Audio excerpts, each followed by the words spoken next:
2022 هو امتنان وشكر للعناية الملكية الدائمة التي يشمل بها جلالة الملك حفظه الله الرياضة والرياضيين، والتي أثمرت سياسة رشيدة رفعت من شأن الرياضة الوطنية عاليا، وحققت بفضلها مكاسب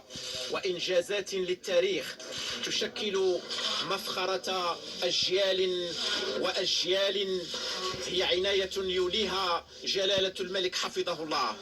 لكافة المجالات والميادين، حرصا من جلالته على ضمان التقدم والتطور الشامل والعيش الكريم لكافة المواطنين، وضمان الصورة المشرفة اللائقة بمغرب التاريخ، مغرب الأمجاد والإنجازات العظيمة.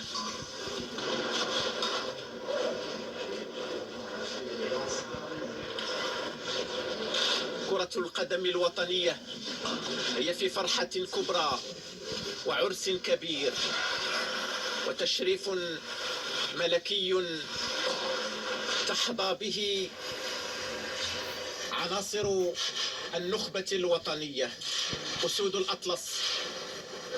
التي حاربت بندية أقوى وأعتى الفرق، متصدرة القائمة العالمية لتصعد الدرجة